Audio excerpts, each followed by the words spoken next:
First எபிசோட எண்டிங்கில கெஃப்ரி வந்து கொக்கோவ கூட்டிட்டு அவன் இருக்கிற இடத்துக்கு போயிட்டுருப்பாங்க. எதுக்காகன்னா, கொக்கோவுக்கு சில மேஜிக் சொல்லிக் குடுக்கவும், அவளையும் ஒரு விட்ச்சா மாத்தணுக்காக தான். இது எதுக்காக பண்றாங்கன்னு பார்த்தா, கொக்கோவோட அம்மா வந்து இவ யூஸ் பண்ண ஃபர்பிடன் மேஜிக்கால ஃப்ரீஸ் ஆயிருப்பாங்க. அவங்கள ரிலீஸ் பண்ணணும்னா, இவங்க அந்த மேஜிக் புக்க கண்டுபிடிச்சு, அதோட காப்பிய கண்டுபிடிச்சு, அவ எந்த ஸ்பெல் யூஸ் பண்ணாலோ, அந்த ஸ்பெல்ல வந்து அன்டூ பண்ணணும். ஸோ, அதுக்கு இவள முதல்ல ஒரு விட்ச்சா மாத்தணும் அப்படிங்கிறக்காக, கிஃப்ரி என்ன பண்றான், அங்கேருந்து அவன் இருக்கிற இடத்துக்கு கூட்டிட்டு போறான். கிஃப்ரி கிட்ட ஆல்ரெடி 3 ஜூனியர்ஸ் இருப்பாங்க. அதாவது ஒரு அப்ரசன்டிஸ் இருப்பாங்க. ஸோ, இவளையும் அவங்க கூட ஒரு அப்ரசன்டிஸா கன்வெர்ட் பண்ணணும் அப்படின்னு நினைக்கிறான். ஆனா, அதுக்கு முன்னாடி ஒரு சில ரூல்ஸ் இருக்கு. அப்ரசன்டிஸா மாறணும்னா. அது என்னன்னா, இவங்களுக்கு ஒரு எக்ஸாம் மாரி ஒண்ணு வைப்பாங்க. அந்த எக்ஸாம்ல பாஸ் ஆகுறவங்க மட்டும் தான் இவங்களுக்கு கீழ அப்ரசன்டிஸா இருப்பாங்க. மேஜிக் கத்துக்க முடியும். ஃபர்ஸ்ட்டு கிஃப்ரி அவங்க இருக்கிற இடத்துக்கு போனதுக்கப்புறம், அங்க இருக்கிற திங்ஸ் எல்லாம் எக்ஸ்பிளைன் பண்றான். அது மட்டும் இல்லாம, அங்க இருக்கிற ஸ்டூடண்ட்ஸோட இன்ட்ரோவும் குடுக்குறான்.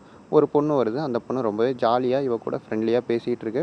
அத பார்த்துட்டு கோகோவும் கொஞ்சம் ஹாப்பி ஆயிடுறா. ஃபர்ஸ்ட் டைம் அவ ஏஜ்ல இருக்கக்கூடிய பொண்ணுங்க கூட பேசி, அவ இப்ப நடந்த எல்லா பேட் இன்சிடென்ட்ஸையும் மறந்துட்டு கொஞ்சம் ஹாப்பியா இருக்கிற மாரி இருக்கா. அது மட்டும் இல்லாம அங்க இருக்கிற மேஜிக் திங்ஸ் எல்லாம் எப்படி யூஸ் பண்ணணுங்கிறதையும் அந்த பொண்ணு வந்து சொல்லிக் குடுக்குறது. இன்னொரு பொண்ணும் அதே நேரத்தில என்ட்ரி குடுக்குது. அந்த பொண்ணு பார்த்தீங்கன்னா, இந்த மேஜிக் ஸ்பெல்ஸ் யூஸ் பண்ற அந்த இங்க்கு, பென்னு இதெல்லாம் எடுத்துட்டு வந்து அவ வந்து மேஜிக் பிராக்டிஸ் பண்ணிட்டு இருப்பா போல. ஸோ இந்த மாரி பிராக்டிஸ் பண்ணிட்டு இருக்கேன்னு சொல்லிட்டு இருக்கா. இத பார்த்துட்டு கோகோவும் ரொம்பவே மோட்டிவேட் ஆயிடுறா. சரி நம்மளும் இங்க மேஜிக் கத்துக்கலாம் அப்படிங்கிற மாரி தான்.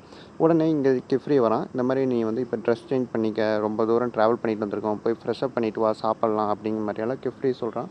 அத கேட்டுட்டு சரின்ட்டு இவளும் கிளம்புறா. கோகோ ஃப்ரெஷ் அப் ஆயிட்டு வந்ததுக்கப்புறம் கிஃப்ரி எல்லா ஸ்டோரியும் சொல்றான். எப்படி வந்து மேஜிக் உருவாச்சு, ஃபர்ஸ்ட்டு விட்ச் எல்லாம் எப்படி இருந்தாங்க, எதுக்காக இந்த மேஜிக்ஸ் எல்லாம் ஃபர்பிடனா இருக்கு அப்படிங்கிறதெல்லாம் எக்ஸ்பிளைன் பண்ணிட்டு இருக்கான். முன்னொரு காலத்துல என்ன பண்ணியிருக்காங்க, இந்த மாரி மேஜிக் இருக்கிற பீப்புள்ஸ் எல்லாம் என்ன பண்ணியிருக்காங்க, இந்த மேஜிக்ஸை வச்சு ஃபைட் பண்ணிக்கிட்டு இருக்காங்க. மக்களை அட்டாக் பண்ணுறதுக்காக இந்த பேட்டில் யூஸ் பண்ணுறதுக்காகலாம் இந்த மேஜிக் யூஸ் பண்ணிகிட்டு இருக்காங்க. ஸோ ஒரு கட்டத்தில் எல்லாருமே சேர்ந்து என்ன பண்ணுறாங்கன்னா, இந்த மாதிரி மக்களுக்கு எகெயின்ஸ்டாக மேஜிக் எதுவும் யூஸ் பண்ணக்கூடாது அப்படிங்கிறக்காக இந்த ஸ்கூல் அப்படிங்கிற ஒரு அமைப்பை கொண்டு வராங்க. இதுக்கப்புறம் இங்கே யார் யாரெல்லாம் அதில் ட்ரெயின் ஆகுறாங்களோ அவங்களுக்குன்னு ஒரு உறுதிமொழி எடுத்துகிட்டு இந்த மாதிரி எகெயின்ஸ்டாக யூஸ் பண்ணக்கூடாது அப்படிங்கிற மாதிரி ரூல்ஸ் எல்லாம் கொண்டு வராங்க. அதில் யாருக்கு மனிதர்களுக்கு ஆபத்து வரக்கூடிய எல்லா மேஜிக்கும் ஃபர்பிடன் மேஜிக்காக அதை வந்து அப்படியே ஸ்டாப் பண்ணிடுறாங்க. அதை லேர்ன் பண்ணுற புக்ஸ் எல்லாத்தையுமே அந்த லைப்ரரியிலையும் வச்சு லாக் பண்ணிடுறாங்க. அது மட்டும் இல்லாமல் சில ஃபர்பிடன் மேஜிக்ஸை வந்து நம்ம யூஸ் பண்ணலாம். மக்களுக்கு ஆபத்து இல்லாத ஃபர்பிடன் மேஜிக்ஸ் எல்லாம் நம்ம யூஸ் பண்ணலாம் அப்படிங்கிற மாதிரி எக்ஸ்பிளைன் பண்ணிகிட்டு இருக்கான். அது மட்டும் இல்லாமல் ஒரு சில பேசிக் மேஜிக்ஸ் எப்படி யூஸ் பண்ணணுங்கிறதையும் கோகோவுக்கு சொல்லி கொடுத்துட்ருக்கான். எக்ஸாம்பிளுக்கு லேம்ப் உருவாக்குறதுக்கு தேவையான அந்த ஃப்ளாஷ் வரக்கூடிய மேஜிக் ஸ்பெல்ஸ் எப்படி யூஸ் பண்ணணும், அதை ஒரு பொருளில் இன்க்ளூட் பண்ணி அந்த பொருளை எப்படி லேம்ப்பாக மாற்றுறது அப்படிங்கிறது எல்லாத்துக்குமே கோகோவுக்கு காமிச்சிட்ருக்கா. கோகோ இதெல்லாம் பார்க்கும்போது ஓகே நம்மளும் மேஜிக் லேர்ன் பண்ணணும் அப்படிங்கிற ஒரு இன்ட்ரெஸ்ட் வருது. இப்போ அடுத்து கெஃப்ரி என்ன பண்ணுறான்னா, எங்கே அந்த லைப்ரரி இருக்குது, அந்த புக்கை நம்ம எங்கே போய் எடுக்கலாம் அப்படிங்கிறத சொல்கிறான். அங்கே ஒரு டெலிபோர்ட் ஆகக்கூடிய ஒரு விண்டோ இருக்குது. அந்த விண்டோ மூலம் நம்ம எங்கே வேணால் போகலாம். அதுக்கு பேர் தான் விண்டோவே. ஸோ அதில் ஒரு மேஜிக் ஸ்பெல் இருக்குது. அதை அட்ஜஸ்ட் பண்ணுறது மூலிமா இவங்க நினைக்கிற இடத்துக்கு இவங்க ட்ராவல் பண்ணி போக முடியும். ஸோ அந்த பிக்சர் புக் இருக்கிற இடம் வந்து இந்த லைப்ரரியில் தான். ஸோ இந்த லைப்ரரிக்கு போனால் தான் நம்ம எடுக்க முடியும் அப்படின்னு ஒரு இடத்த காட்டுறாங்க. அந்த இடம் முழுக்க ஃபுல்லாக செக்யூரான பிளேஸாக இருக்குது. நிறையா உயிரினங்கள்லாம் வாழ்ந்துட்டு இருக்குது. டேஞ்சரஸான உயிரினங்கள்லாம் இவங்க ஓப்பன் பண்ணும்போதே அங்கே வாட்டர் வந்து இவங்களை அட்டாக் பண்ணுது. ஸோ உடனே அந்த டோரையும் க்ளோஸ் பண்ணிடுறாங்க. ஓகே நம்ம இந்த இடத்தையெல்லாம் கடந்து போகணுன்னா அது ரொம்ப ரிஸ்க்கு. அதுக்கு நீ நிறையா மேஜிக் கற்றுக்கணும் அப்படிங்கிற மாதிரி கெஃப்ரே சொல்கிறா. ஓகே கொக்கோவும் அண்டர்ஸ்டாண்ட் பண்ணிக்கிறோம். நம்ம வந்து ஒரு மேஜிக் தெரிஞ்ச ஒரு விட்சாக மாறினா மட்டும்தான் நம்ம அம்மாவை காப்பாற்ற முடியும் அப்படிங்கிறத புரிஞ்சுக்கிறா. சரி இன்றைக்கான கிளாஸ் போது நீ போய் ரெஸ்ட் எடு. நாளையிலேருந்து மேஜிக்கல் கிளாஸ் ஆரம்பிக்கலாம். எப்படி ஸ்பெல்ஸ் எல்லாம் யூஸ் பண்ணுறங்கிறத கற்றுக்கலாம் அப்படின்ட்டு கேஃப்ரி சொல்கிறான். அது மட்டும் இல்லாமல் இவளுக்குன்னு ஒரு ரூம் அலாட் பண்ணுறாங்க. அந்த ரூமில் ஆல்ரெடி ஒரு பொண்ணு இருக்கா. இப்போதைக்கு அந்த பொண்ணு இங்கே இல்லை. ஸோ ரூம் எல்லாம் சுற்றி பார்த்துக்கிட்டு இருக்கா. கேஃப்ரியும் கிளம்பி போயிட்டா. அங்கே நிறைய பென்ஸ் எல்லாம் இருக்குது. அதை எடுக்கலான்னு போகும்போது அந்த ரூமுக்கு மேலே ஒரு பொண்ணு இருக்கா. அந்த பொண்ணு அப்படியே கீழே மூவ் ஆகி வரா. அவளும் ஆல்ரெடி கெஃப்ரியோட ஒரு அப்பரசண்டி தான். அவள் ஆல்ரெடி நல்லா டேலண்டடான மேஜிக்ஸ் யூஸ் பண்ணக்கூடிய பொண்ணு மாதிரி தெரியுது. என்னென்னா அவள் ஷூலேயே இந்த மேஜிக் ஸ்பெல்ஸ் எல்லாம் யூஸ் பண்ணியிருக்கா. அது மூலயமா தான் அது பறக்கிற மாதிரி இருக்குது. இதை பார்த்தோன்னே கோகோ ரொம்ப ஷாக்காயிடா. பரவாயில்லையே இவளுக்கு நிறைய மேஜிக்லாம் தெரிஞ்சிருக்கே அப்படிங்கிற மாதிரி.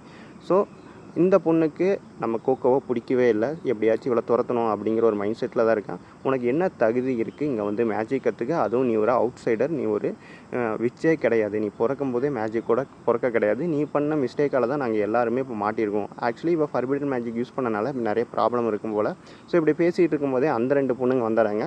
வாங்க டின்னருக்கு லேட் ஆச்சு போய் சாப்பிட்லாம் அப்படிங்கிற மாதிரி அந்த 2 பொண்ணுங்களும் கூப்பிட்றாங்க. எல்லாருமே கீழே கிளம்பி வந்துடுறாங்க. அவங்க 2 பேர்த்தோட கான்வர்சேஷன் அப்படியே ஸ்டாப் ஆகுது அந்த இடத்துல. ஆக்சுவலி கெஃப்ரி வந்து ஒரு நல்ல குக்கு. அவள் குக் பண்ணது தான் இப்போ அவங்க சாப்பிட்டுட்ருக்காங்க. சாப்பிட்டு பார்த்துட்டு கோகோ சொல்கிறான், இந்த ஃபுட் எல்லாமே ரொம்பவே நல்லா இருக்குது அப்படிங்கிற மாதிரி சொல்லிகிட்டு இருக்கான். கெஃப்ரியும் ஓகே பரவாயில்ல இதெல்லாம் இருக்கட்டும் அப்படிங்கிற மாதிரி சொல்கிறான். கெஃப்ரே சொல்கிறான், நீ என்னோட அப்ரசன்டேஜ் ஆகணும்னா ஒரு எக்ஸாம் எழுதணும். அந்த எக்ஸாமில் நீ பாஸ் ஆனால் மட்டும்தான் இதுக்கப்புறம் கண்டினியூஸாக நீ வந்து மேஜிக் லேர்ன் பண்ணிக்க முடியும் அப்படிங்கிற மாதிரி சொல்லி அனுப்பிச்சுட்றான். சரி மேஜிக் லேர்ன் பண்ணிக்கும் அப்படின்ட்டு கோகோ இன்றைக்கி போய் ரெஸ்ட் எடுக்கிறா. நாளையிலேருந்து கிளாஸ் அட்டன் பண்ணி மேஜிக் கற்றுக்கலாம் அப்படின்ட்டு இருக்கா. கேஃப்ரி பர்சனலாகவே வந்து இவருக்கு கிளாஸ் எடுத்துக்கிட்டு இருக்கான். மேஜிக்ஸை பற்றி சொல்லி கொடுத்துட்ருக்கான். எப்படி நம்ம ஸ்கூலில் கிளாஸ் அட்டன் பண்ணும்போது தூங்குறோமோ அந்த மாதிரி இவளுக்கு தூக்கம் வந்துடுது. இருந்தாலும் பரவாயில்ல, நம்ம அம்மாவை காப்பாற்றணும் அப்படிங்கிறதுக்காக அவளும் அவளோட முடிஞ்ச வரல ட்ரை பண்ணுறா. தியரி எல்லாத்தையுமே படிச்சிட்றான். இப்போ வந்து என்னென்னா அவளை ப்ராக்டிஸ் பண்ண சொல்கிறான். இந்த மாதிரி மேஜிக் எழுது, உன்னால் ஸ்பெல் வந்து கேஸ்ட் பண்ண முடியுதான்னு பார்ப்போம் அப்படிங்கிற மாதிரி கெஃப்ரி வந்து சொல்கிறான். இவளுக்கு கொஞ்சம் பயமாயிருது. ஆல்ரெடி இவள் பண்ண மிஸ்டேக்கில் தானே அது ஒரு பெரிய மிஸ்டேக்காக மாறி இருக்குது. அவங்க அம்மாவும் இப்போ வந்து ஆபத்தான நிலையில் இருக்காங்க. அதனால் அவள் வந்து தயங்குறா ஃபஸ்ட்டு அந்த மேஜிக் ஸ்பெல்லை வந்து கேஸ்ட் பண்ணுறதுக்கு.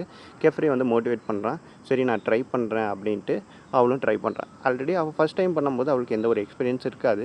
இப்போ வந்து தியரிட்டிக்கலாக வந்து மேஜிக்ஸை பற்றி கொஞ்சம் கற்றுக்கிறா. என்னென்னா ஒரு ஸ்பெல் இருக்குன்னா அதோட சென்டரில் எந்த எலமெண்ட் அவங்க ஸ்பெல் பண்ண போகிறாங்களோ அதுக்கான சிம்பிள் இருக்கும். 2வது ரோவில் வந்து எந்த டைரெக்ஷனில் அதை ஸ்பெல் பண்ண போகிறாங்களோ அந்த டைரெக்ஷன் இருக்கும். 3வதாக என்னென்னா அவுட்டர் சர்க்கிள். அந்த அவுட்டர் சர்க்கிள் கம்ப்ளீட் ஆனால் தான் அந்த ஸ்பெல்லில் வந்து கேஸ்டல் ஆகும். ஸோ இதையெல்லாம் படித்ததுக்கப்புறம் அவளுக்கு கொஞ்சம் கன்ஃபியூசிங்காக இருக்குது. சரி பரவாயில்ல, சிம்பிளான ஸ்பெல்லை ஒன்று ட்ரை பண்ணுவோம் அப்படின்ட்டு அவள் வந்து எழுத ஆரம்பிக்கிறா.